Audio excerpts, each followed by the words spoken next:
నమస్తే, welcome to the fourth estate. నేను దేవులపల్లి అమర్. జయలలిత అన్నా డిఎంకే శ్రేణులకు అమ్మ. చాలామందికి ఆమె ఒక ఇన్స్పిరేషన్, ఒక స్ఫూర్తి. కేసుల చక్రబంధంలో ఇరుక్కున్న ఆమె ఒక్కొక్కటిగా ఛేదిస్తూ బయటపడ్డ తీరు నిజంగా అద్భుతం. ఎక్కడా న్యాయ వ్యవస్థను ఆమె పల్లెత్తు మాట అనలేదు, కేసులు పెట్టిన వారిని విమర్శించలేదు. అమ్మ ఎలా గట్టెక్కుతారోనని ఆందోళన చెందిన కార్యకర్తలకు కొండంత అండగా నిలిచారు. ఆమె ఢీలా పడొద్దని కార్యకర్తలకు హితవు పలికారు. న్యాయం గెలుస్తుందని గట్టిగా నమ్మారు. అదే నమ్మకం ఆమెని ఇవాళ గట్టెక్కించింది. కష్టకాలంలో అమ్మకు తమిళనాడు అంత అండగా నిలిచింది. జయహో ఇవాల్టి మన డిస్కషన్ టాపిక్. ఈ చర్చలో పాల్గొనేందుకు మనతో ప్రముఖ న్యాయవాది పొన్నవోలు సుధాకర్ రెడ్డి గారు ఉన్నారు. అట్లాగే కాంగ్రెస్ ఎమ్మెల్సీ రంగారెడ్డి గారు, తెలుగుదేశం పార్టీ నాయకులు శ్రీరాములు నాయుడు గారు స్టూడియోలో ఉన్నారు. మనతో భారతీయ జనతా పార్టీ నాయకులు రఘునందన్ కూడా జాయిన్ అవుతారు. సిబిఐ మాజీ న్యాయవాది శ్రీనివాసన్ ఢిల్లీ నుంచి లైవ్లో మనతో కనెక్ట్ అవుతారు. ఈ కార్యక్రమాల్లో మీరు కూడా పార్టిసిపేట్ కావచ్చు. మీ అభిప్రాయాలు, సలహాలు, సూచనలు www.sakshi.com పోస్ట్ చేయవచ్చు. Let's enter into the subject.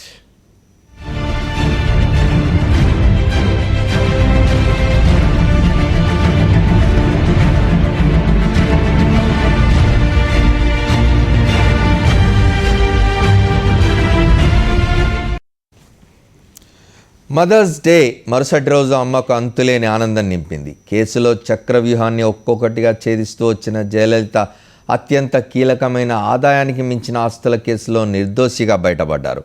ఆమెపై మోపిన అభియోగాలన్నిటినీ హైకోర్టు తిరస్కరించింది. జయలలితతో పాటు కేసులో నేరస్తులుగా గుర్తించిన శశికళ, సుధాకరన్, ఇళవరసిని కూడా కోర్టు నిర్దోషులుగా ప్రకటించింది. జయకు రొంబ సంతోషం. ఆదాయానికి మించిన ఆస్తుల కేసులో జయలలితకు ఊరట. కింది కోర్టు తీర్పును కొట్టివేసిన కర్ణాటక హైకోర్టు. నిర్దోషిగా ప్రకటించిన హైకోర్టు న్యాయమూర్తి. 919 పేజీల తీర్పు వెల్లడించిన హైకోర్టు జడ్జి. ట్రయల్ కోర్టు తీర్పును తప్పుబట్టిన హైకోర్టు. సంబరాల్లో అన్నాడీఎంకే శ్రేణులు. తిరిగి సీఎంగా బాధ్యతలు చేపట్టేందుకు లైన్ క్లియర్. ఈ నెల 16న ముహూర్తం.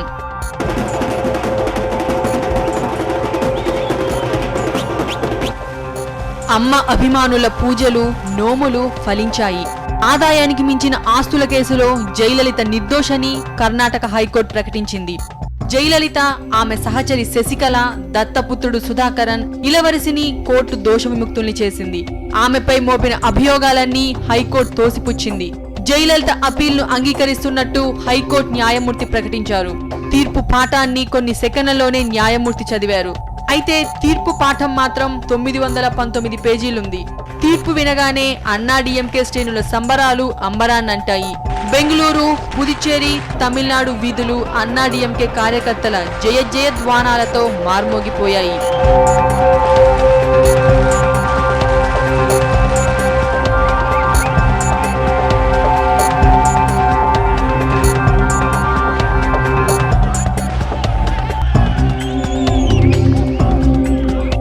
తన వ్యక్తిగత విజయం కాదని, ధర్మం గెలిచిందని ఈ తీర్పు స్పష్టం చేస్తోందని జయలలిత అన్నారు. తనపై మోపిన కేసులన్నీ తమ రాజకీయ ప్రత్యర్థులు మోపిన కుట్రలని జయలలిత ఓ పత్రికా ప్రకటన విడుదల చేశారు.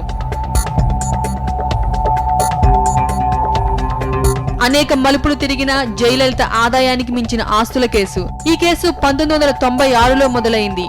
ఆదాయానికి మించిన ఆస్తులున్నాయని జయలలితకు వ్యతిరేకంగా డాక్టర్ సుబ్రహ్మణ్య స్వామి జూన్ 14, 1996లో ఫిర్యాదు చేశారు. 66.65 కోట్ల రూపాయల ఆదాయమున్నట్టు 1997లో ఈ కేసులో ఛార్జ్ షీట్ దాఖలైంది. చెన్నైలో ఈ కేసుకు న్యాయం జరగదని ఆరోపిస్తూ డిఎంకే నేత అన్బగలన్ ఫిబ్రవరి 28, 2003 సుప్రీంకోర్టును ఆశ్రయించారు.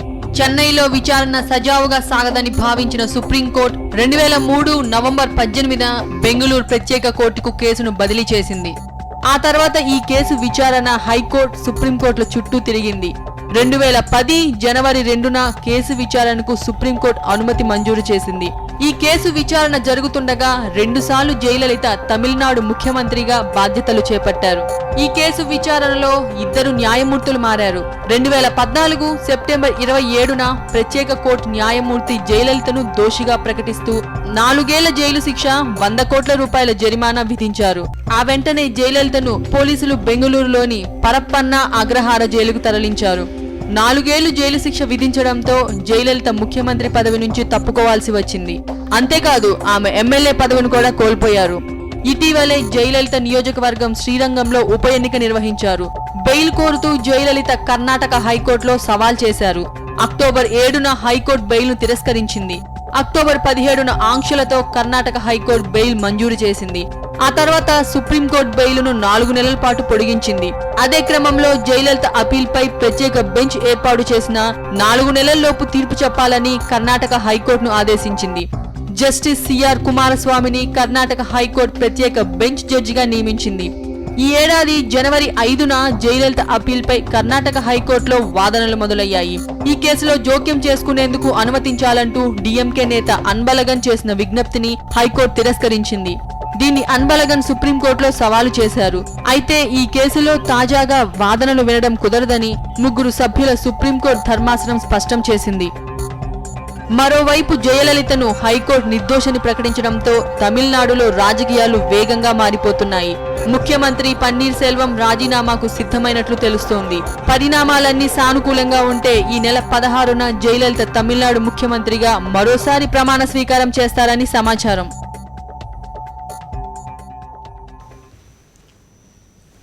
తమిళనాట పురిచి తలైవిగా ప్రజలందరూ పిలుచుకునే జయలలిత ఇవాళ నిర్దోషిగా కోర్టు ప్రకటించింది.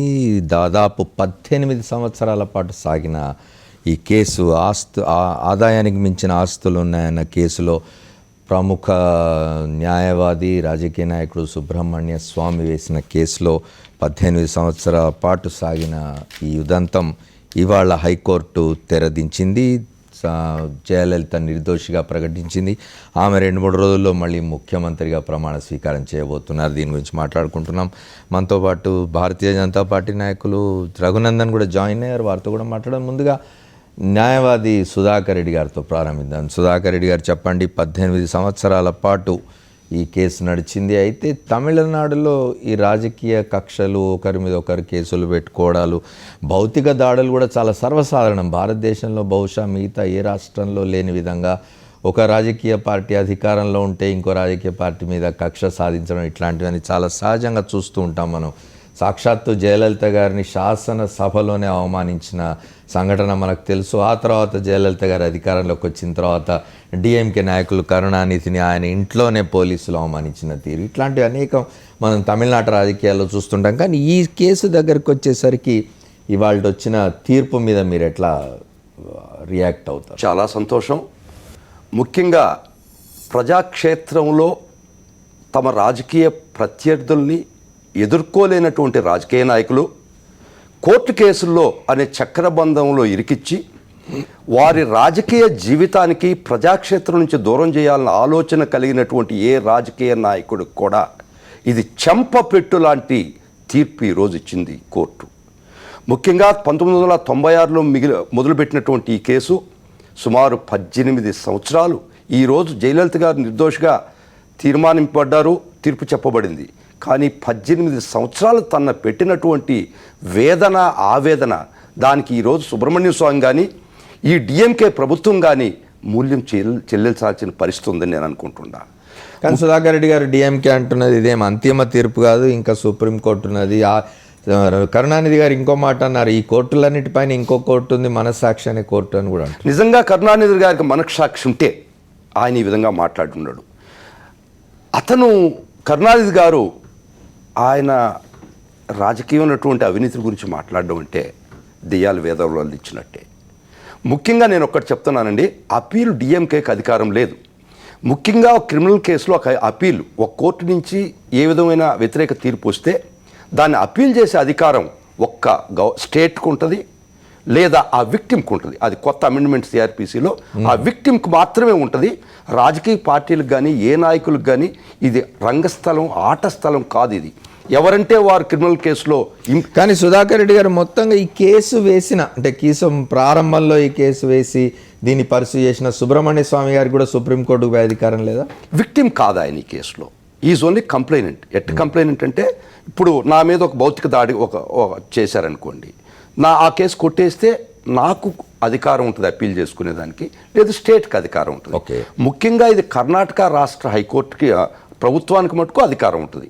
అంతేగాని డిఎంకే పార్టీకి కానీ ఇంకొక నాయుడికి కానీ ఇంకొక నాయకుడికి కానీ రాజకీయ వేధింపు చర్యలో మటుకు ఇది కోర్టులు ఖచ్చితంగా భాగస్వాములు కావు. ఇది చెంపపెట్టు లాంటినటువంటి తీర్పు ఈరోజు. ఏ నాయకుడైతే ప్రజాక్షేత్రంలో తన ప్రత్యర్థిని ఎదుర్కోలేని పరిస్థితుల్లో వాళ్ళు ఈ చక్రబంధాలు ఈ తప్పుడు కేసులు పెట్టి వారి రాజకీయ జీవితాలు చరమగీతం పాడతాననే వాళ్ళకి ఈరోజు ఖచ్చితంగా గుణపాఠం న్యాయ వ్యవస్థ నేర్పింది. ముఖ్యంగా మనందరికీ తెలుసు మీడియా కండక్టెడ్ ట్రయల్స్ అంటున్నాం. ఈ కొన్ని పత్రికలు వాళ్ళే కేసులు పెట్టిస్తారు, వాళ్ళే విచారణ చేయిస్తారు, వాళ్ళే తీర్పు చెప్పిస్తున్నారు. ఇది ఎంతో కొంత ఇది న్యాయ వ్యవస్థ మీద కొంత ఒత్తిడి, న్యాయ వ్యవస్థని ఎంతో కొంత మటుకు ఒత్తిడికి గురి చేస్తూ ఉన్నది. కానీ ట్రయల్ బై మీడియా అనే విషయం మనం చాలా కాలంగా వింటున్నాం. కానీ మీడియా ట్రయల్కు జ్యుడిషియరీ అంత అంటే ప్రెషర్కు లోనే విధంగా లోయర్ జ్యుడిషియరీ ఖచ్చితంగా ప్రెషర్కు లోను కాని పరిస్థితి మీడియా తెస్తుంది. రైట్. మిగతా పెద్దలతో మాట్లాడదాం మనం. కాంగ్రెస్ నాయకులు రంగారెడ్డి గారు ఉన్నారు. రంగారెడ్డి గారు, కాంగ్రెస్ పార్టీ ఇప్పటివరకు రియాక్ట్ అయినట్లు లేదు. భారతీయ జనతా పార్టీ చెప్పింది కోర్టు కేసులకు సంబంధించి కోర్టు వెర్డిక్ట్ సంబంధించి మాకేం సంబంధం లేదు, ఆయన జయలలిత బయటకు వచ్చారు, ఆహ్వానం అయితే మోదీ గారు ఫోన్ కూడా చేసి అభినందించారు వారిని. మరోపక్క డిఎంకే అయితే ఇప్పటికీ అయిపోలేదు ఈ కేసు, ఇంకా సుప్రీంకోర్టు ఉన్నదని డిఎంకే చెప్తుంది. కానీ సుధాకర్ రెడ్డి గారు చెప్పిన దాన్ని బట్టి డిఎంకేకి అప్పీల్కు పోయే అవకాశం లేనట్టుంది. కర్ణాటక ప్రభుత్వం చేయాలి. కర్ణాటకలో మీరు అధికారంలో ఉన్నారు, ఏం చేయబోతున్నారు? అంటే నాకు వ్యక్తిగతంగా పార్టీ ఏ విధంగా ఆలోచిస్తుందో తెలియదు, కానీ జనరల్గా ప్రజా జీవితంలో ఉండేవారిపైన ఈ కక్ష సాధింపు కేసులు అన్నటి చాలా ఈ 10-15 సంవత్సరాల్లో ప్రజలలో ఒక పనిచేసేవాడి మీద, పొలిటికల్ వర్కర్ మీద చాలా కష్టంగా ఉంది. ఎందుకంటే వ్యక్తిగతంగా వాడు ఎన్నో త్యాగాలు చేస్తాడు. ఒక మనిషి చేసే కార్యక్రమంలో ఏ ఒక్క చిన్న తప్పును దాన్ని పెద్దగా చిత్రీకరించి దాని మీదనే మొత్తం డిబేట్ మీడియాలు కానీ ప్రభావం కానీ సొసైటీలో కానీ ఉన్నది. అయితే ప్రజలలో పనిచేసేందుకు ముఖ్యంగా చాలా మటుకు చదువుకున్న వాళ్ళు, కొంత ప్రజల పక్షాన ఆలోచించే వాళ్ళు కూడా దూరం పోవడానికి అదో కారణం అయిపోయింది. ఇప్పుడు మనం కేసు ఏదన్నా ఉండని సరే, అది జడ్జి చెప్పాలి, మన బైసాబ్ చెప్పినట్టు వకీలు చెప్పాలి, దాని లీగాలిటీస్ మరి రఘునందన్ గారు చెప్పాలి. అని వ్యక్తిగతంగా అబ్జర్వేషన్ చేస్తే ఏమవుతుందంటే, మొత్తం ప్రజలు వాళ్ళ పక్షాన తీర్పు ఇచ్చినాక మనం వేరే విషయాలను దాన్ని ప్రజలంతా అమాయకులైతే కాదు. కాకపోతే సిమిలర్ ఐ డోంట్ నో, ఇప్పుడు నేను ఒకసారి పార్లమెంట్లో ఎవరో ముఖ్య నాయకులతో విన్నా, నెహ్రూ గారి పీరియడ్లో కూడా ఇట్లాంటివి వచ్చినాయి. ఇట్లాంటి కరప్షన్ కేసెస్ వీటి మీద పొలిటికల్ వస్తే ఆయన చాలా క్లియర్ కట్గా చెప్పాడు. ఎప్పుడైతే డబ్బు విదేశాలకు మార్పిడి జరిగి విదేశాలకు పోయింది ఆ డబ్బు అంటే మాత్రం ప్రభుత్వాలు ఇన్వాల్వ్ అయ్యి చూడాలి. అసలు అట్లా కాకుండా వితిన్ ద కంట్రీలో వితిన్ ద ఏరియాలోనే ఉంటే దానికి ఒక సంస్థలని అవి ఎంక్వైరీ చేయాలి, కానీ పార్లమెంట్లో డిబేటే చేయొద్దు అన్నాడు. That was the stand. ఈ మధ్యకాలంలో అసలు పని ఇడిచిపెట్టి పొద్దుందాకా ఎవరి మీద ఏం పెట్టాలి, వీడి మీద ఆయన మీద ఈయన పెడితే దానివల్ల లాస్ట్లో ఎంత చులకన అయిపోయిందంటే నిజంగా పనిచేసేటోడు అని కూడా ప్రజలలో ఒక గౌరవం లేకుండా పోయింది. సరే, కొంత ఈ క్రమక్రమంగా ఈ ప్రైవేటీకరణ విధానాలు వచ్చినాక కొంత ఈ లీకేజెస్ ఉన్నమాట వాస్తవమే. ఆ లీకేజెస్ను ఉత్పత్తి మార్కెటింగ్ కన్నా ఈ ప్రజలు దొంగలు, నాయకులు దొంగలన్న ప్రచారము మాత్రం ఈ 15-20 సంవత్సరాల నుంచి దానికి ఇది మంచి ఎగ్జాంపుల్.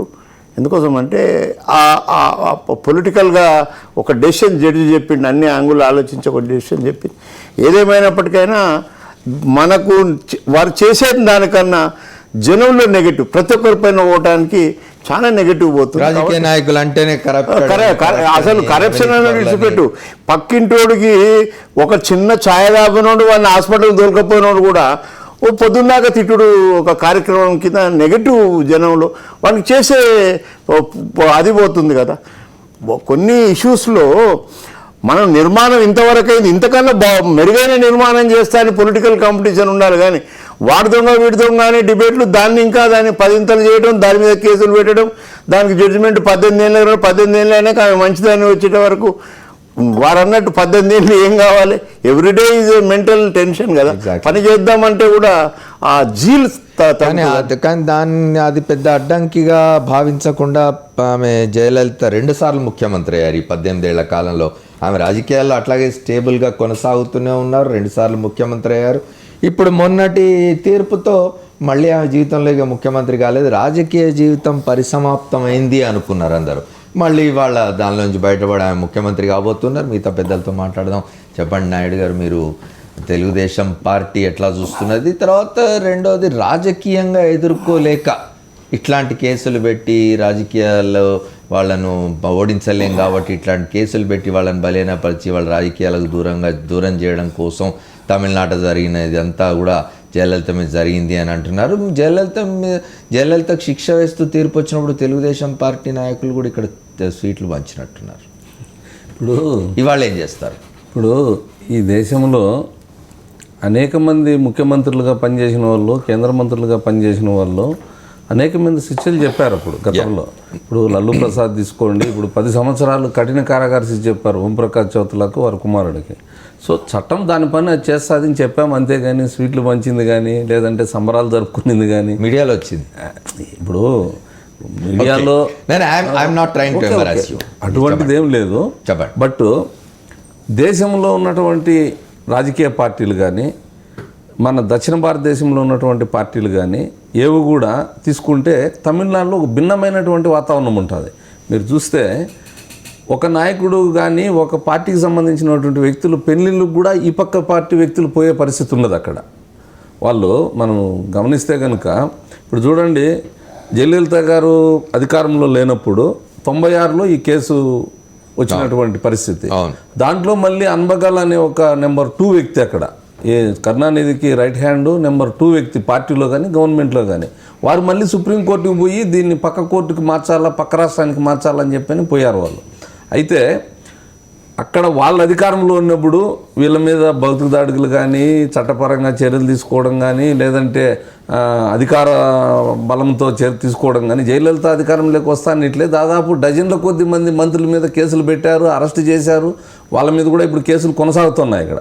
అదే వేరే రాష్ట్రాల్లో తీసుకోండి, అటువంటి పరిస్థితి ఉండదు. పార్టీ తీర్పు, ప్రజలు తీర్పు ఇచ్చారు, అధికారంలో ఇప్పుడు ఉంటాం, రేపు మళ్ళీ అధికారం కోల్పోవచ్చు. ఇప్పుడు అదే కర్ణాటకలో చూడండి, ఇప్పుడు యడియూరప్ప మీద మన కుమారస్వామి మీద నిన్న ఒక లోకాయుక్త కోర్టు ఎఫ్ఐఆర్ బుక్ చేసింది, డీనోటిఫై చేసిన దానికి. ఇట్లా పార్టీల పరంగా కానీ ఇంకొకరు కానీ పోయే పరిస్థితి ఉండదు అక్కడ. ఇప్పుడు ఒక సపోజ్ మన రాష్ట్రం తీసుకున్నా కానీ, కేరళ తీసుకున్నా కానీ, కర్ణాటక తీసుకున్నా కానీ, వేరే రాష్ట్రాలు తీసుకున్నా కానీ, ఇప్పుడు బీజేపీ అధికారంలోకి వచ్చింది కేంద్రంలో, వారేమి కక్ష సాధింపు చర్యలు చేయలేదే కాంగ్రెస్ మీద కానీ ఇంకొకరి మీద కానీ. కాబట్టి అక్కడ ఉన్నటువంటి భిన్నమైన వాతావరణము, కక్ష సాధింపు చర్యలు అనేటివి అక్కడనే చూస్తున్నాం మనం మామూలుగా. అయితే ఏదైతేనేమి ఈరోజు వారిని నిర్దోషిగా హైకోర్టు ఆ రాష్ట్రానికి సంబంధించినటువంటి అత్యున్నత న్యాయస్థానం తీర్పు ఇచ్చింది, వారిని నిర్దోషిగా ప్రకటించింది. కింద కోర్టు అయితే 100 కోట్ల జరిమానా, 4 సంవత్సరాలు కఠిన కారాగార విధించింది. అయితే ఏదైనా కానీ న్యాయవాదులు న్యాయమూర్తులు ఏదైతే తీర్పు ఇస్తారో అదే అంతిమ తీర్పు కాబట్టి వారు నిర్దోషిగా బయటపడ్డారు. అది నాయుడు గారు, మనతో ఢిల్లీ నుంచి సిబిఐ మాజీ న్యాయవాది శ్రీనివాసన్ గారు కూడా జాయిన్ అయ్యారు. ముందుగా రఘునందన్తో మాట్లాడతాను నేను. రఘునందన్ గారు, అంత హడావుడిగా ప్రధానమంత్రి ఫోన్ చేసి అభినందనలు తెలపాల్సిన అవసరం ఉండిందా ఇవాళ తీర్పు రాగానే? పొలిటికల్ ఇవి చూస్తున్నారు అందులో అందరూ. కేసు గురించి మాట్లాడుకుందాం సార్, రాజకీయాల రోజు మాట్లాడుతూనే ఉంటాం. చెప్పండి. కింది కోర్టు పోయిన సంవత్సరం 7వ నెల లోపల ఒక జడ్జిమెంట్ ఇచ్చింది. జడ్జిమెంట్ లోపల వీరి ఆస్తులన్నీ కన్ఫిస్కేట్ చేస్తూ వారికి కొంచెం శిక్ష A1 to A4 are convicted అని చెప్పింది. Right. Facts of the case ఏంది అనేది ముందు మనం మాట్లాడుకుందాం. ఒక వ్యక్తి ఇంకొక వ్యక్తికి ఎందుకు ఫోన్ చేస్తారు? ఈ రోజు ప్రధానమంత్రి పక్కన మమతా బెనర్జీ గారు వ్యక్తులు కాదు, అదే చెప్తున్నారు. ప్రధానమంత్రి ఈ రోజు ప్రధానమంత్రి గారి పక్కన మమతా బెనర్జీ నవ్వుకుంటూ కూర్చొని మాట్లాడే 2 ప్రాజెక్టుల శంకుస్థాపనలు కనబడితే సంస్కారం పద్ధతి కాబట్టి కనబడతారు అంతే. వారు ప్రధానమంత్రి, వీరు ముఖ్యమంత్రి. సందర్భం వచ్చినప్పుడు ఒకే వేదిక మీద పక్కన కూర్చోవలసి వచ్చింది, నవ్వుకుంటూ మాట్లాడాల్సి వచ్చింది. It does not, you should not take it in to the negative sense ఎవరైనా దయించి. ఎందుకంటే అక్కడ 2 ప్రాజెక్టులు శంకుస్థాపనకు పోయినప్పుడు ముఖ్యమంత్రి గారు క్వైట్ న్యాచురల్గా పక్క కూర్చోవాలి. అదే ఎన్నికల ప్రచార సభ కాదు కదా సార్. ఓకే, నవ్వుకుంటూ కూర్చున్నారు. మా యాక్సిడెంటో ఇన్సిడెంటో ఈ రోజే జడ్జిమెంట్ వచ్చింది.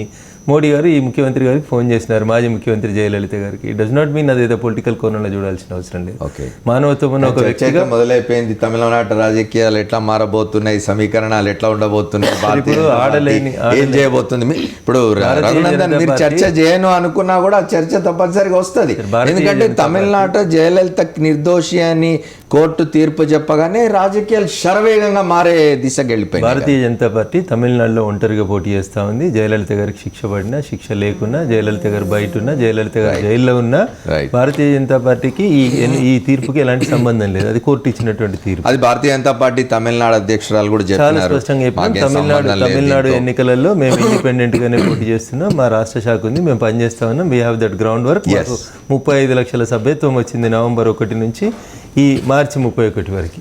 సో కేసు ఫ్యాక్ట్స్కి వచ్చినప్పుడు కేసు లోపల ఆ రోజు ఎంక్వైరీ చేసినటువంటి యాంటీ కరప్షన్ బ్యూరో కానీ లేదా డైరెక్టర్ ఆఫ్ విజిలెన్స్ వాళ్ళు కానీ ఆరోపించింది ఏంటంటే జయలలిత గారికి ఉన్నటువంటి అక్రమ ఆస్తులు 66.44 కోట్ల అక్రమ ఆస్తులు ఉన్నాయని చెప్పి వారు ఛార్జ్షీట్ వేసినారు. అందులో వారు 2 అసెట్స్ని ముఖ్యంగా చూపించినారు. దాంట్లో వ్యక్తిగతంగా వారికి ఉన్నటువంటి అసెట్స్, వారితో పాటు శశికళ గారు, వారి మిగతా ముగ్గురు ముద్దాయిలు ఎవరైతే ఉన్నారో జయలలిత గారు, వారందరి ఆస్తులు, వారి కంపెనీల ఆస్తులు, వారికి ఏవైతే ఫర్మ్స్ ఉన్నాయో అగ్రికల్చర్ ఫర్మ్స్ కానీ ఇతర అన్నీ క్యాలిక్యులేట్ చేయడంతో పాటు 2 ఇష్యూస్ని ఇందులోపల యాడ్ చేసినారు. ఒకటి వారి పెంపుడి కొడుకు పెళ్లికి సంబంధించినటువంటి ఖర్చు కింద ఆ రోజు వారు ఏసీబీ వారు చూపించింది 6.45 కోట్లు ఖర్చు చూపించినారు. అదేవిధంగా కన్స్ట్రక్షన్, వారి బంగ్లాలు, వారి ఆస్తులు, వారి పర్మనెంట్ అసెట్స్కి సంబంధించినటువంటి కాస్ట్ ఆఫ్ కన్స్ట్రక్షన్ మొత్తం లెక్కబెట్టి 27.79 కోట్ల కింద కోర్టు వేసినటువంటి ఛార్జ్షీట్లో మెన్షన్ చేసినారు. అయితే ఈ 2 క్యాలిక్యులేషన్స్ కూడా తప్పు. ఈ ఎవరైతే యాంటీ కరప్షన్ బ్యూరో వాళ్ళు చేసినటువంటి క్యాలిక్యులేషన్స్ తప్పు. అవి 27.79 కోట్లు ఏదైతే మీరు కాస్ట్ ఆఫ్ కన్స్ట్రక్షన్ చూపించినారో అది కోర్టు వారి దృష్టి లోపల లెక్కలేసినప్పుడు అది 5.11 కోట్లు మాత్రమే అని చెప్పి కోర్టు నమ్ముతుందని ఒక ఫైండింగ్ రాయడం జరిగింది ఈరోజు జడ్జిమెంట్లో. రెండో ఫైండింగ్కి వచ్చేసరికి మ్యారేజ్ ఎక్స్పెండిచర్ మీరు 6.45 crores అని చెప్పినారు, కానీ కోర్టు వారి క్యాలిక్యులేషన్ ప్రకారం అది 0.28 crores అంటే 28 లక్షలు మాత్రమే ఉందని గమనించడం జరిగింది. అంటే ఆ రోజు మీరు ఆరోపించినటువంటి 66.44 కోట్లలోంచి ఈ డిఫరెన్స్ ఆఫ్ అమౌంట్ను తీసేసినప్పుడు వచ్చినటువంటి తేడా ఎంత అంటే ఆ రోజు ఉన్నటువంటి ఆస్తులు మీరు చెప్పినట్టు 66.44 కాదు, 37.59 కోట్లు జయలలిత గారు ప్లస్ ఈ మిగతా ముగ్గురు గారు ఆస్తులు అయితే వీరి ఆదాయాన్ని ఎంత పరిగణలోకి తీసింది కోర్టు అంటే 34.76 కోట్లకు తీసుకుంది. ఈ రెండింటి మధ్యలో వ్యత్యాసాన్ని క్యాలిక్యులేట్ చేసినప్పుడు అమర్ గారు అది కేవలం 8.12% మాత్రమే వచ్చింది. అప్పుడు కోర్టు ఏమన్నదంటే గతంలో సుప్రీంకోర్టు ఇచ్చినటువంటి ఒక జడ్జిమెంట్ని కోర్టు చేస్తూ కృష్ణానంద అగ్నిహోత్రి కేసు లోపల సుప్రీంకోర్టు ఏం చెప్పిందంటే ఇన్కమ్కి ఉన్నటువంటి ఆస్తులకి మధ్యన 10% ఆఫ్ ద డిఫరెన్స్ ఉంటే దాన్ని నేరం కింద పరిగణించకూడదు అని చెప్పి ఆ రోజు సుప్రీంకోర్టు చేసినటువంటి కామెంట్ని దృష్టిలో పెట్టుకొని కృష్ణానంద అగ్నిహోత్రి గారి కేసులో దాన్ని కామెంట్ చేస్తూ గతంలో ఉమ్మడి ఆంధ్రప్రదేశ్కి ఉన్నప్పుడు ఆంధ్రప్రదేశ్ రాజ్యం ఒక సర్క్యులర్ ఇచ్చింది. దాని ప్రకారం 20% ఆఫ్ ద ఆస్తులు ఎక్కువ ఉన్నా కానీ అది యాంటీ కరప్షన్ కిందకి రాదు అని చెప్పి ఆంధ్రప్రదేశ్ ప్రభుత్వం ఆ రోజు ఒక జీవో కూడా ఇచ్చింది. ఈ రెండింటిని ఉదహరిస్తూ ఈరోజు కర్ణాటక హైకోర్టు న్యాయమూర్తి గారు ఒక తీర్పు ఇచ్చినారు. ఇక్కడ వచ్చినటువంటి డిఫరెన్స్ ఆఫ్ అమౌంట్ 8.12% మాత్రమే ఉంది కాబట్టి నలుగురు ముద్దాయిల్ని కూడా ఈ కేసులోంచి నిర్దోషులుగా ప్రకటిస్తూ కింది కోర్టు ఏవైతే వారి ఆస్తుల్ని కన్ఫిస్కేట్ చేసి వేలమేసి అమ్మేయమని చెప్పినారో ఆ కన్ఫిస్కేషన్ను కూడా రద్దు చేస్తూ కర్ణాటక సింగిల్ జడ్జి బెంచ్ ఈరోజు జడ్జిమెంట్ ఇవ్వడం జరిగింది. అయితే ఇదే ఫైనల్ జడ్జిమెంట్ కాదు. There are options. ఎవరైనా అంటే ఏజెన్సీ ఎవరైతే ప్రాసిక్యూటింగ్ ఏజెన్సీ ఉందో ఏసీబీ వారు కానీ లేదా దీంట్లో ఆ రోజు ఈ కేసు ప్రైవేట్ కంప్లైంట్ ద్వారా కోర్టు నుంచి రెఫర్ అయి వచ్చినటువంటి కేసు కాబట్టి కక్షిదారుడు సుబ్రహ్మణ్య స్వామి గారే ఉంటారు. అదే కక్షిదారు కాదు, అది గవర్నమెంట్ రిజిస్టర్ చేసిన కేసు కాదు, ప్రైవేట్ కంప్లైంట్ వేసి వారు కోర్టు నుంచి రెఫర్ చేయించుకున్నారు. అయితే ఇది పక్క రాష్ట్రంలో జరిగిన కేసు కాబట్టి తమిళనాడులో రాజకీయాలకి మనకెందుకు అని కర్ణాటక ప్రభుత్వం అట్లా వదిలేయడానికి ఉండదు. ఖచ్చితంగా they have to go for an appeal. Government will definitely ACB will definitely prefer an appeal. అది సుప్రీంకోర్టుకు పోతుంది. కర్ణాటక గవర్నమెంట్ పని చేస్తుందా లేదా, అసలు ఇవన్నీ చేస్తున్న ఇన్వెస్టిగేటింగ్ ఏజెన్సీస్ ఇప్పుడు పొలిటికల్ వెండేటాతో కొంతమంది కేసులు వేసినారంటారు. అయితే దాని కొనసాగింపుగా ఇన్వెస్టిగేటింగ్ ఏజెన్సీస్ చేసిన వ్యవహారంలో రాజకీయంగా చాలా ఇబ్బందులు పడ్డ వాళ్ళ తర్వాత నిర్దోషులుగా బయటపడితే ఆ ఇన్వెస్టిగేటింగ్ ఏజెన్సీస్ మీద ఎటువంటి చర్యలు తీసుకోవాలి, ఇట్లాంటి విషయాలు శ్రీనివాసన్ గారితో కూడా మాట్లాడదాం. ఒక షార్ట్ బ్రేక్ తీసుకొని వస్తాను.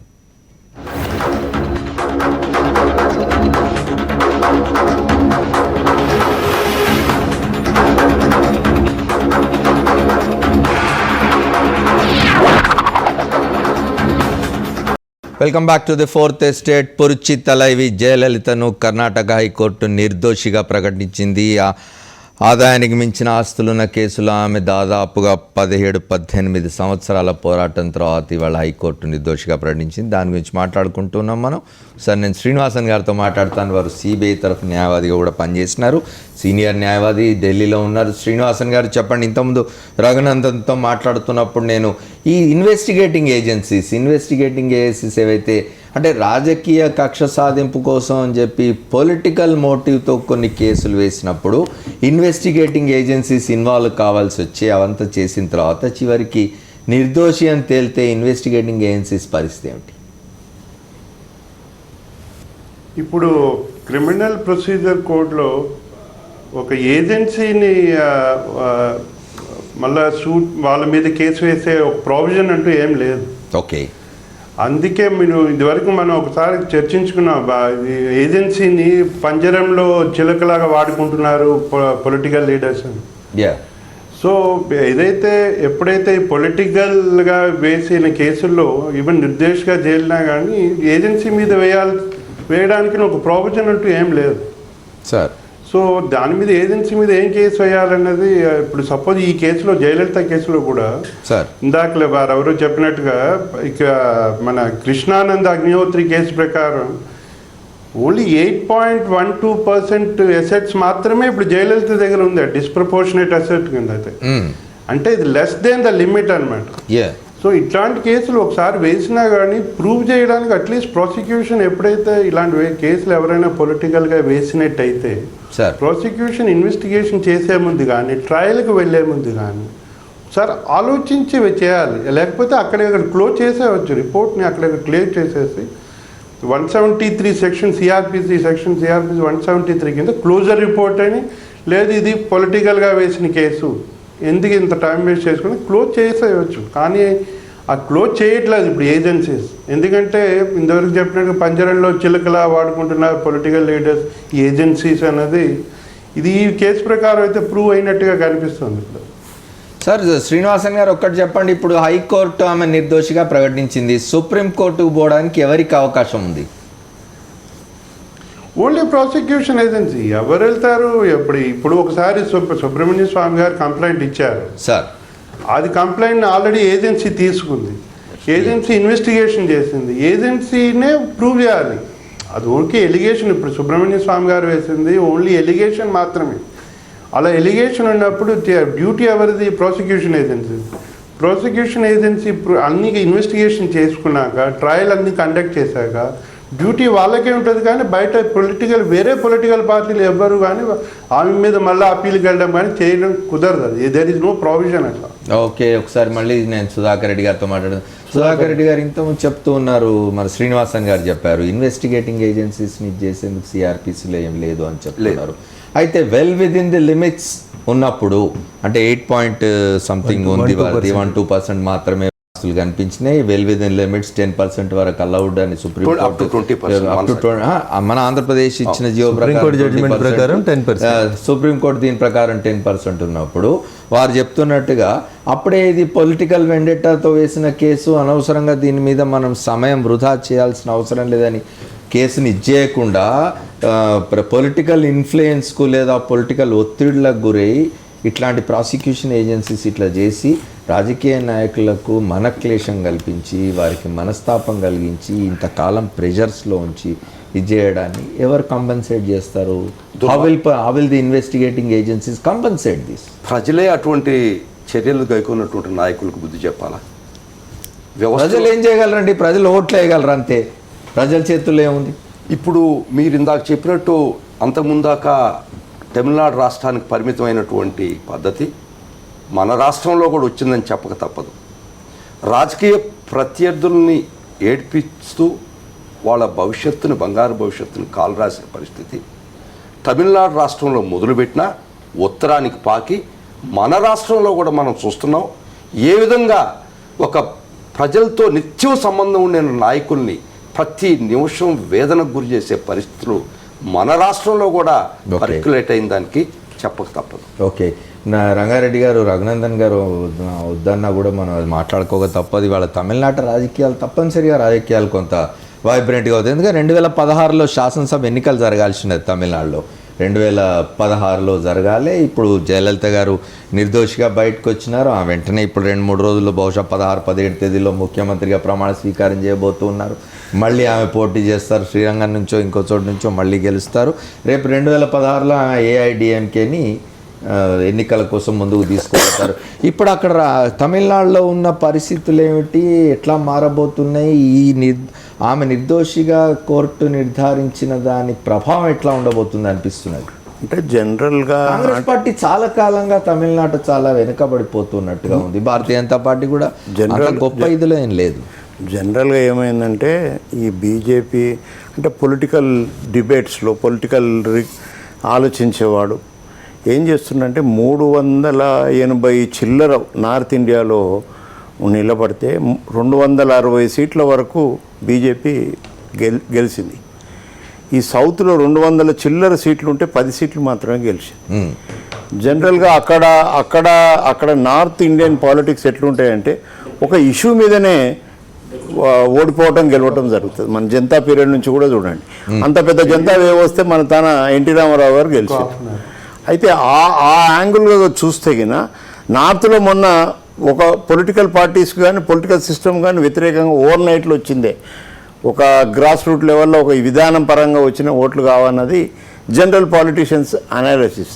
అయితే జనరల్గా ఏ పొలిటికల్ ఎత్తుగడ అయినా సౌత్ పైన కాన్సన్ట్రేట్ చేస్తేనే అక్కడ ఏదైనా తగ్గితే ఇక్కడ ఇంప్రూవ్ కావాలని ప్రయత్నం చేస్తారు. ఇప్పుడు రఘునందన్ గారు అన్నట్టు మొత్తం ఉన్న మా కర్ణాటకలో ఎంపీలన్నీ నిలబడి మనం గెలవాలనే ఆశ ఉండటం వాస్తవం. అది దృష్టిలో పెట్టుకొని ఇట్లా జడ్జిమెంట్ ఇట్లా రావటం వల్ల ఇట్లా అనుకోని డిబేట్ చేయడానికి బాగుంటుంది. కానీ నేను యాజ్ అ పొలిటికల్ వర్కర్గా ఒక పొలిటికల్ పార్టీలో ఫుల్ టైం పనిచేస్తున్నా, ఈ వెంజన్స్ విధానం తప్పు. నేను ఇంతకుముందు కూడా బాగా హార్డ్కోరు జగన్ గారి మీద విమర్శన చేసేటప్పుడు కాంగ్రెస్లో ఉండి కూడా నేను ఒకటి మహా టీవీలో నేను డిఫెండ్ చేసిన. ఈవెన్ అక్కడ వాళ్ళ పార్టీ అతను వచ్చిన ఆయన కూడా డిఫెండ్ చేయలేవు.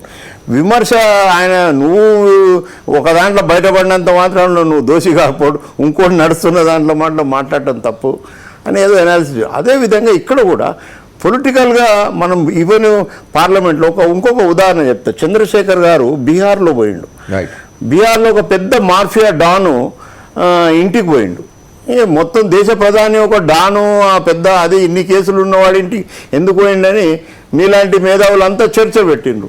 చాలా పెద్ద డిబేట్ జరిగిండు. నెక్స్ట్ దినం అతను ఒక మీడియా వచ్చి అడిగింది, అవును నాకు అతను పరిచయం ఉంది, ఆయన హెల్త్ బాగాలేదు, అదే ప్రధానమంత్రిగా పోయి చూసినాను, అతని మీద కేసులు సబ్ ఇన్స్పెక్టర్ పెడతాడు, ప్రధాని ఎవరు ఇష్టం ఉంటే అడిగిపోతాడు, నేను దాన్ని మాట్లాడదలుచుకొని పోమని అంత కటువుగా చెప్పిండు. నాయకుడు అనేవాడు ఆ విధంగా ఉండాలి.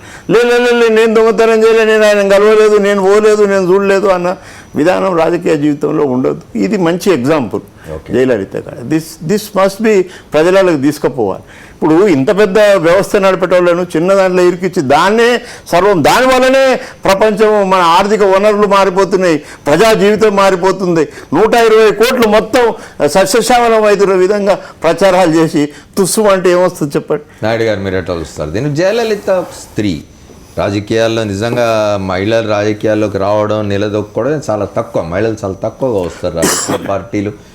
అది ఉద్దేశపూర్వకంగానైనా లేదా కాకతాళీయంగా జరిగినా మహిళలు రావడం అనేది చాలా తక్కువ. అట్లాంటిది మహిళలు రాజకీయాల్లోకి రావడం, మన దేశంలో ఇప్పుడు 5-6 రాష్ట్రాల ముఖ్యమంత్రులు కూడా అయినారు మహిళలు. అక్కడ మమతా బెనర్జీ గారు అయినారు, అక్కడ వసుంధరా రాజే అయినారు, ఇక్కడ జయలలిత గారు మొన్నటి వరకు ముఖ్యమంత్రిగా ఉన్నారు.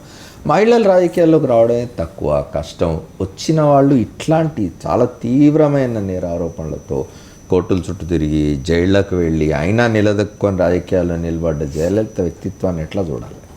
ఇప్పుడు అక్కడ వ్యక్తిత్వం వేరు, రాజకీయాల్లో ప్రజా తీర్పు కానీ ప్రజల మద్దతు వేరు. ఇప్పుడు వారికైతే స్వశక్తిగా లేదంటే ఎంజీఆర్ నీడన ఆమె పెరిగి ఆ పార్టీలో ఒక సెక్రటరీగా ఉండి రాజ్యసభ సభ్యురాలుగా ఉండి తర్వాత మరణానంతరం వాళ్ళ కుటుంబంలోనే అనేక కలహాలు వచ్చాయి. ఆమెను కూడా కనీసం ఎంజీఆర్ మరణం తర్వాత ఆమెను శవం చూసేదానికి కూడా వాళ్ళ పార్టీ శ్రేణులు ఎవరు అలౌ చేయలే అప్పుడు వాళ్ళ కుటుంబ సభ్యులు. సరే ఆమెకు ప్రజా మద్దతు ఉంది, తర్వాత నిలబడి సాధించింది, అది గొప్ప విషయము, దాన్ని హర్షించదగ్గ విషయమే అది. అయితే ఇప్పుడు వారు రఘునందన్ గారు కూడా మంచి చక్కటి ఉదాహరణ చెప్పారు. ప్రజాప్రాతినిధ్యం చట్టం ప్రకారము ప్రజాప్రతినిధిగా ఎవరైతే ఉంటారో 1:1 ప్రపోర్షనేట్గా ఆస్తులు పెరగచ్చు ఆ కాల వ్యవధిలో. ఇప్పుడు ఉదాహరణకు ఒక 5 సంవత్సరాలు ప్రజాప్రతినిధిగా ఉంటారు. ఇప్పుడు సపోజ్ మన రంగారెడ్డి అన్న గారే తీసుకోండి, ఎమ్మెల్సీగా ఉన్నారు. 6 సంవత్సరాలు వారు ప్రజాప్రతినిధి. వారు ఒక ఎన్నికల అఫిడవిట్లో ఒక అఫిడవిట్ ఇచ్చింటారు, నా ఆస్తులు ఇంత, నా ఆదాయం ఇంత ఉంది, నా అప్పులు ఇంత ఉన్నాయి అని. మరి అది 1:1 ఆస్తులు కావచ్చు, అప్పులు కావచ్చు, ఆదాయం కావచ్చు, 1:1 ప్రపోర్షనేట్లో పెరగచ్చు. అది చట్టమే చెప్తా ఉంది. దానికి దేశం ఎలక్షన్ కమిషన్ కానీ కోర్టులు కూడా అది అలౌ చేస్తూ ఉన్నాయి. అయితే 1:5 1:10 పెరిగిందనుకో, అప్పుడు ఆటోమేటిక్గా నువ్వే ఇచ్చావు అఫిడవిట్. ఎప్పుడైతే అఫిడవిట్ ఇస్తావో ఆ అఫిడవిటే చెప్తుంది నీకు. ఓకే. కాబట్టి ప్రజా జీవితంలో ఎవరైనా కానీ అవినీతి ఆరోపణల్లో కానీ చేసినంత మాత్రాన అవినీతికి పాల్పడ్డారా లేదా అవి కోర్టులు తెలుస్తాయి. వాళ్ళ ఆ కోర్టులు ఈరోజు కానీ కోర్టుల్లో తేలి బయటకు వచ్చే వరకు అది కూడా చెప్పడానికి వీళ్ళు ఏళ్ల తరబడి వాళ్ళు అనుభవించే ఒక మానసికమైన ఒత్తిడి, క్షోభ, దాన్ని ఎట్లా కాంపెన్సేట్ చేస్తుంది సమాజం, ఎట్లా కాంపెన్సేట్ వాస్తవమే, వ్యవస్థ ఎట్లా కాంపెన్సేట్ చేస్తుంది, ఇన్వెస్టిగేటింగ్ ఏజెన్సీస్ ఎట్లా కాంపెన్సేట్ చేస్తే ఒకసారి రఘునందన్ గారితో కూడా మాట్లాడదు. రఘునందన్ గారు చెప్పండి, జయలలిత ఒక ఇది ఇంతకుముందు నేను చెప్పినట్టుగా women coming into politics, నిలబడ్డం, ఇంత ఆటుపోట్లను తట్టుకొని చివరి జైలు జీవితం కూడా చూసి రాజకీయాల్లో నిలబడ్డం అనేది ఆమెకున్నటువంటి ఆత్మస్థైర్యం that we have to appreciate sir. Party ఏంది, స్టేట్ ఏంది, ఏమైంది అనేది అటువంటి అంశాన్ని పక్కన పెట్టేస్తే మొక్కవని ఆత్మస్థైర్యంతో self confidence is more important sir. ఏ ప్రొఫెషన్లో అయినా దాన్ని పూర్తిగా విశ్వసించింది, నమ్మింది. ఎవరు అవునన్నా ఎవరు కాదన్నా జనాన్ని నమ్ముకుంది, జనం దగ్గరికి పోయింది. జనం ఓట్లేస్తే మీరే చెప్పినారు, కేసు నడుస్తున్న టైంలో కూడా 2 సార్లు ఆమె ముఖ్యమంత్రిగా అధికారంలోకి వచ్చినారు. 18 ఏళ్ల కాలంలో 2 సార్లు వచ్చినారు, 2 సార్లు జైలుకి కూడా పోయినారు. That is during this tenure of 18 years ఉంది.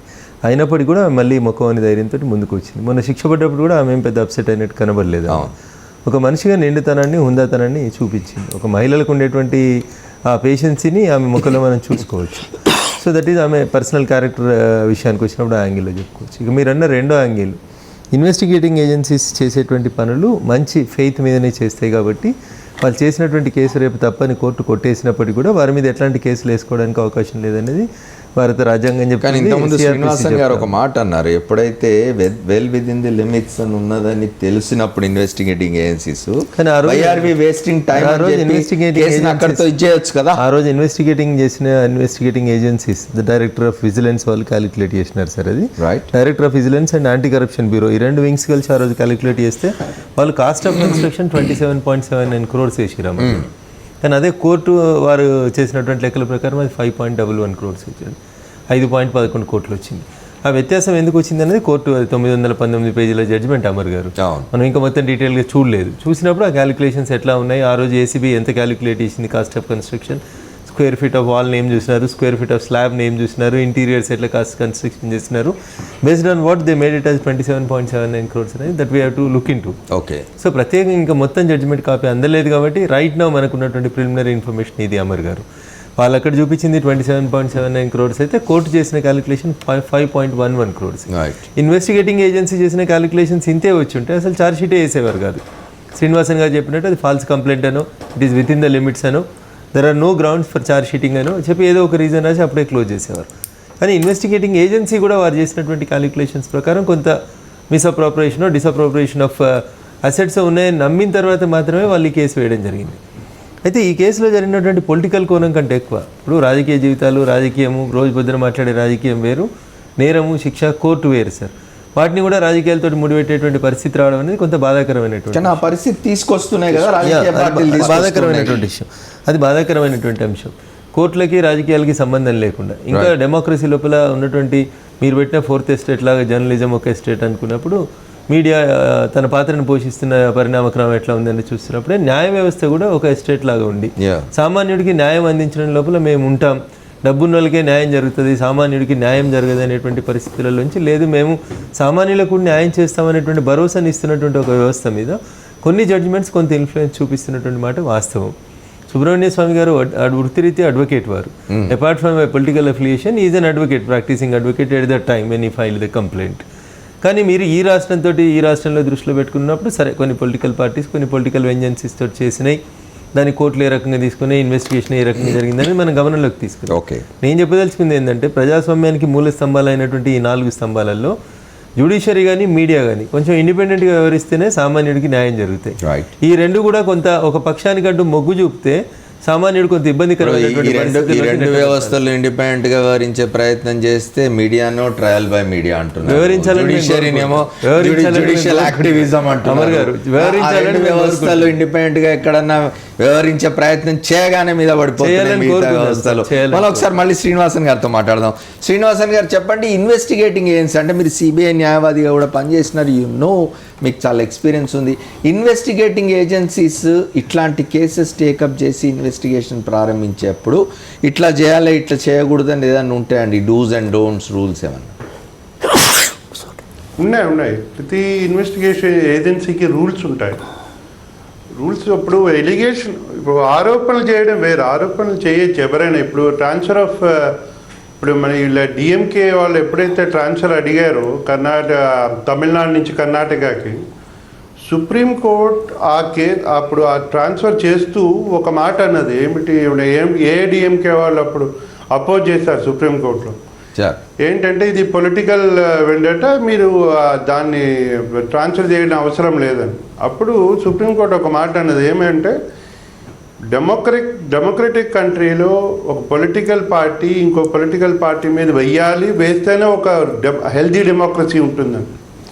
సో అలాంటప్పుడు ఏమవుతుందంటే, ఇలాంటి ఆరోపణలు ఉన్నప్పుడు రూల్స్ అండ్ రెగ్యులేషన్స్ ఫాలో అవుతూ investigation agency within the rules వాళ్ళు ఇన్వెస్టిగేషన్ చేయాల్సి వస్తుంది, చేస్తారు కూడా. అలాంటప్పుడు కొన్ని టైంలో ఏమవుతుందంటే, ఎవరైతే రూలింగ్ పార్టీ ఏమైనా ఉంటారో మేబీ పొలిటికల్ ప్రెషర్ అనండి, ఇందాక ఆయన చెప్పినట్టుగా మన సుధాకర్ రెడ్డి గారు చెప్పినట్టుగా ఇప్పుడు కంప్లైంట్ వచ్చి సుబ్రహ్మణ్య స్వామి గారు, మధ్యలో పొలిటికల్ పార్టీలు అన్నీ ఏకమయ్యి ఏదో ఒక పొలిటికల్ ప్రెషర్ తెచ్చి ఒక విధంగా రూల్స్ అండ్ రెగ్యులేషన్ వైలేట్ చేసుకుంటూ ఇన్వెస్టిగేట్ చేయడానికి అవకాశాలు ఉన్నాయి. దీంట్లో కేసులో అవకాశాలు జరిగిందా లేదా నేను చెప్పలేను, కానీ అవకాశాలు ఉన్నాయి, ఇలాంటి అవకాశాలు జరుగుతూ ఉంటాయి. ఓకే, శ్రీనివాసన్ గారు, పొలిటికల్ ఇంటర్ఫియరెన్స్ నిజానికి వాళ్ళ సుబ్రహ్మణ్య స్వామి గారు కూడా భారతీయ జనతా పార్టీ నాయకులుగా ఉన్నారు. ఆయన హైకోర్టు తీర్పు కొంచెం ఆయనకు దిగ్భ్రాంతి కలిగించే విధంగా వచ్చిందని వార్తలు వచ్చినాయి. దాని గురించి కూడా మాట్లాడుకుందాం. I take one more break and come back.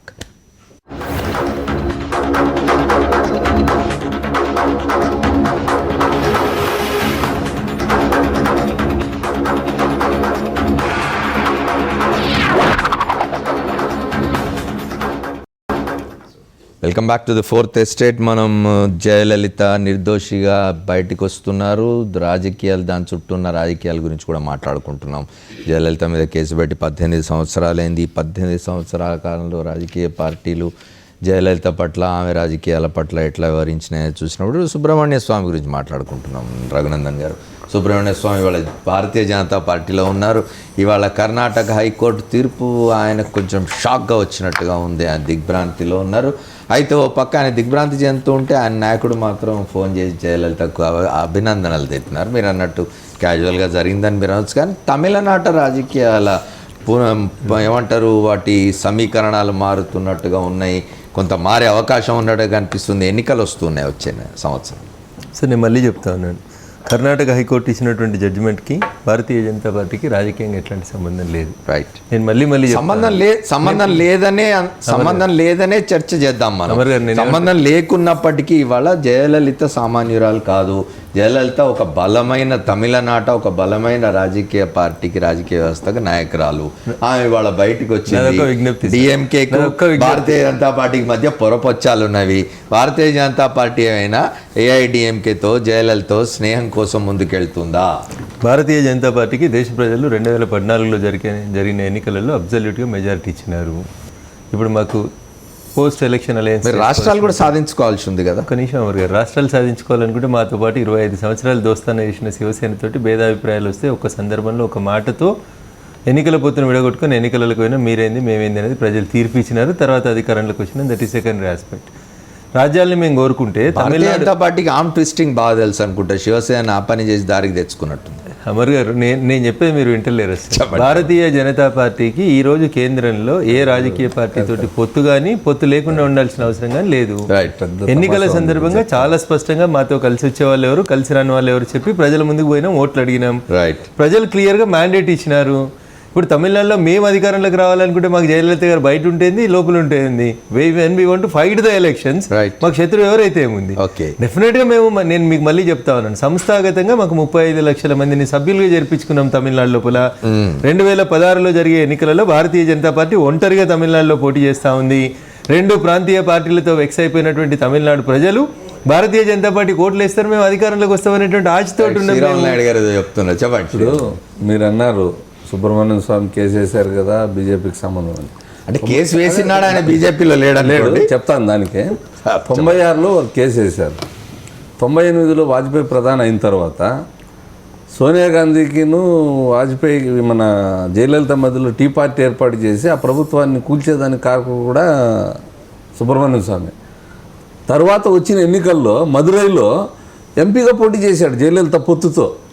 ఎంపీగా అయ్యాడు వారు ఎంపీ అయ్యారు. నేనేమంటాను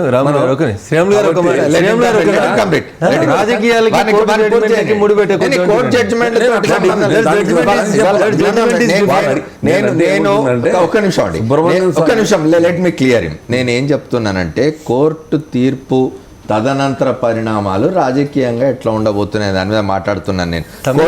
రాజకీయాలకు సంబంధం లేదు. అదే సార్, తమిళనాడులో ఒకసారి గెలిచినటువంటి రాజకీయ పార్టీని రెండోసారి గెలిపించలేదు తమిళనాడు ప్రజలు. మొట్టమొదటిసారి మన జయలలిత గారు రెండోసారి మంత్రి పదవి ఇవ్వలేదనేసి ఆ రోజు టాకింగ్ అబౌట్ సుబ్రహ్మణ్యం స్వామి. అదే దానికోసం నేనే వీడు వ్యక్తిగతంగా బీజేపీ క్రిటిసైజ్ చేయడం వల్ల ఏం రాదు. He has his own importance. Subrahmanya Swamy గారి వ్యక్తిత్వం ఏందనే దేశ ప్రజలందరికీ తెలుసు. ఆయన గురించి మనం కొత్తగా కేసు వేస్తే 96లో అదే జయలలితను అతను ఎంపీగా అతను పోటీ చేశాడు, మదురైలో గెలిచాడు. 99లో 98లో వాజ్పేయి పడిపోయిన తర్వాత మళ్ళీ 1 year తర్వాత బై ఎలక్షన్స్ వస్తే వారు జయలలిత మద్దతు ఎంపీ మూడేళ్ల మధ్యలోనే. అంటే ఇక్కడ ఏమంటే సరే రాజకీయాల్లో పార్టీలు మారచ్చు, ఒక పార్టీలో ఉండొచ్చు, ఇంకో పార్టీలో పోవచ్చు. ఇదంతా దేశంలో రాష్ట్రంలో చూస్తా ఉన్నాం. రాజకీయాల్లో సర్వసాధారణం అంటారు. మరి అదే జయలలిత ఏమనాలి, మళ్ళీ 3 ఏళ్ల కాలంలోనే వారి మీదే కదా కేసు వేశారు, వాళ్ళ మీదే కదా వాళ్ళు ఇంత కక్ష సాధింపుకు గురి చేశారు. సార్ రంగారెడ్డి గారితో మాట్లాడదాం. రంగారెడ్డి గారు పొలిటికల్ ఇది ఎట్లా ఉండబోతుంది అంటారు? పాలిటిక్స్ లో అంటే ఇప్పుడు రఘునందన్ గారు ఎట్లా చెప్పంటే నిన్నటి వరకు ఒక మాట చెప్తాను నేను. నిన్నటి వరకు ఎట్లా ఉండిందంటే కింద కోర్టు జయలలితకు శిక్ష వేసి ఆమె ఇక రాజకీయాల్లో ఉండదు, ఆమె మళ్ళీ పోటీ చేయడానికి అర్హురాలు కాదు. 2016 ఎన్నికల లోపల సుప్రీంకోర్టు చెప్తే కూడా మళ్ళీ అదే పరిస్థితి వస్తుంది. Supreme court high court let me complete.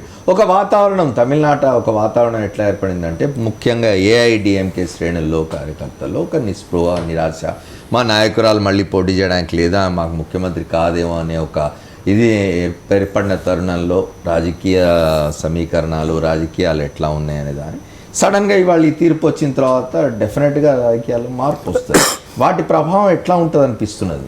That is what I am asking. నేనేమి కోర్టు కేసులకు దీనికి నీకు లింక్ పెట్టడం లేదు. నేను డెఫినెట్లీ పొలిటికల్గా ఆమె ఫోర్స్ తమిళనాడులో మనం లాస్ట్ 20 yearsకి వెళ్ళి తీస్తే కూడా ఆమె ఫోర్స్.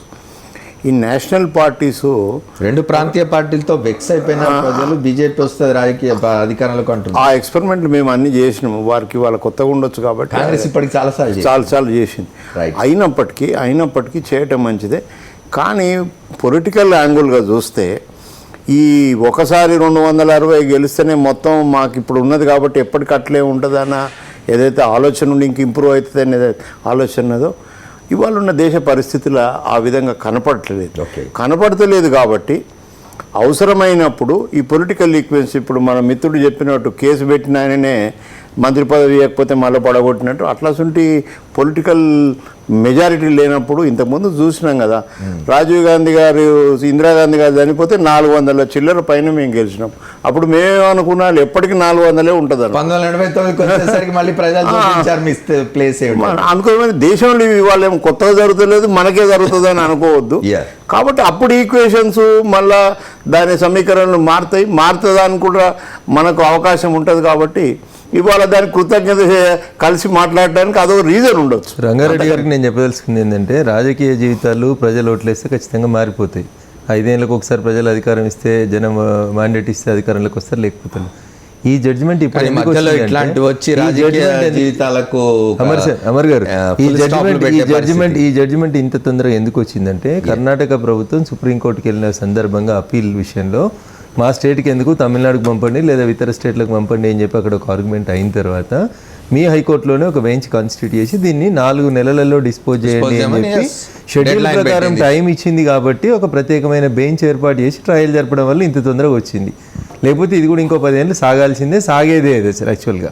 ట్రయల్ కోర్టే 18 ఏళ్ళు తీసుకున్నప్పుడు అప్పీల్ కోర్టు లోపల 4 నెలలు అయిపోతుంది ఎట్లా అనుకుంటాం? కానీ అది జరిగింటే జయలలితకు అన్యాయం జరిగి ఉండేది కదా. నేనేమంటున్నాను సార్, రేపు సుప్రీంకోర్టుకు పోతే సుప్రీంకోర్టు మళ్ళీ హైకోర్టు ఇచ్చినటువంటి ఉత్తర్వులను స్టే చేస్తే మళ్ళీ she will remain in the same position. Okay 2016 ఎన్నికలు అనేవి చాలా దూరం గురించి మాట్లాడుకుంటున్నాం అమర్ సార్. మనం నవ్ వీఆర్ ఇన్ 2015 ఏప్రిల్ మేలో ఉన్నాం, ఇప్పుడు మనం మేలో ఉన్నాం అంతే. Okay. ఇంకా 7 నెలలు ఉంది ఈ సంవత్సరం లోపల. 7 నెలలలో ఈ అప్పీల్ అడ్మిట్ కావద్దని ఎక్కడ లేదు. Right, మనకు సమయం అడ్మిట్ తక్కువ అయినటువంటి ఉంది. అప్పీల్ లోపల కింది కోర్టు ఇచ్చినటువంటి తీర్పుని స్టే చేయొద్దని ఎక్కడ లేదు Right, సుప్రీంకోర్టు. మన- చేస్తే మళ్ళీ ఆ రోజు జయలలిత గారు సేమ్ పొజిషన్. మనకు సమయం తక్కువ ఉంది. ఒకసారి మళ్ళీ శ్రీనివాసన్ గారితో మాట్లాడదాం. శ్రీనివాసన్ గారు, ఇప్పుడు నెక్స్ట్ ఏం జరుగుతుంది అనిపిస్తున్నది మీకు? ఏజెన్సీ బహుశా అప్పీల్ చేయొచ్చు, ఎందుకంటే ట్రయల్ కోర్ట్ జడ్జిమెంట్ కొంచెం డీటెయిల్డ్గా ఉంది కాబట్టి మేబీ వాళ్ళు అప్పీల్ చేసే అవకాశం ఉందో, అవకాశం ఇస్తే అప్పీల్ అడ్మిట్ అయితే కనుక అది మళ్ళీ ఫైనల్ హియరింగ్ వచ్చేవరకు చాలా టైం పట్టచ్చు సుప్రీంకోర్టులో. ఎందుకంటే ఫైనల్ హియరింగ్ రావడం అంటే చాలా కష్టం, కొంచెం బట్ కొన్ని రోజులు పట్టుతుంది. సార్, ఇప్పుడు 2 క్వశ్చన్స్ ఉన్నాయి శ్రీనివాసన్ గారు ఇందులో. ఒకటి, will the Karnataka government be interested in doing this అనేది, because Congress is ruling there, ఒకటి. Mandatory to file. రెండవది, ఇఫ్ ఇన్వెస్టిగేటింగ్ ఏజెన్సీస్ వెళ్ళి సుప్రీంకోర్టుకు వెళ్ళినట్టయితే మళ్ళీ జయలలిత పరిస్థితి యథాస్థితిగా ఉంటుందండి, పోటీ చేయడానికి ఉండదా? లేదు, ఇప్పుడు అది స్టే ఈ హైకోర్టు ఆర్డర్ మీద స్టే రాకపోతే కనుక సో జయలలితకి మామూలుగా ఉండొచ్చు, పొలిటికల్లో దానికి ఏం ఇబ్బంది లేదు. ఓకే, అప్పీల్ అడ్మిట్ అయినంత మాత్రాన మీకు ఇది లేదు. రైట్. షీజ్ అంటే అడ్మిట్ అయ్యి హైకోర్టు ఇబ్బంది లేదు. Okay, thank you. High court judgment reverse అయితే తప్పక క్రిమినల్ కేసులో స్టే అంటూ ఏం లేదు. దిస్ జడ్జిమెంట్ అసలు reverse by investigating agency can go for an appeal to That will be admitted. First admission, తర్వాత లిస్ట్ ప్రకారం దీని నంబర్ ప్రకారం రావాలా. That will take years together also. ఇప్పుడు ఉండే పెండింగ్ లిస్ట్ తీసుకుంటే సుప్రీంకోర్టులో స్టే అనేదంటూ ఏముండదు. ఈ అప్పీల్ రివర్స్ చేసేదానికి ఉంటుంది ఆఫ్టర్ ఫుల్ హియరింగ్. అప్పుడు దాకా జల్దీ entitle to contest, she is entitle to way politics. Okay, yes. Thank you Raghunandan గారు, థ్యాంక్ యూ రంగారెడ్డి గారు, సంతోషంగా సుధాకర్ గారికి, నాయుడు గారికి, శ్రీరాములు నాయుడు గారికి, అట్లాగే శ్రీనివాసన్ గారికి ఢిల్లీ నుంచి మనతో లైవ్లో మాట్లాడినందుకు వారికి కృతజ్ఞతలు. పురుచి తలైవి జయలలితకు కర్ణాటక హైకోర్టు నిర్దోషిగా ప్రకటించింది జయలలితను. ఇవాళ ఆమె మళ్ళీ బయటకు వస్తున్నారు రాజకీయాలు. ఆమె మళ్ళీ 2-3 రోజుల్లో ముఖ్యమంత్రి అయ్యే అవకాశం ఉంది, ముఖ్యమంత్రి పదవి చేపట్టబోతున్నారు అంటున్నారు. ఈ నేపథ్యంలో తమిళనాడు రాజకీయ సమీకరణాలు వేగంగా మారే అవకాశం ఉంది. Should be watched. రేపటి 4th ఎస్టేట్లో మళ్ళీ కలుద్దాం. State to Sakshi. This is Amar signing off.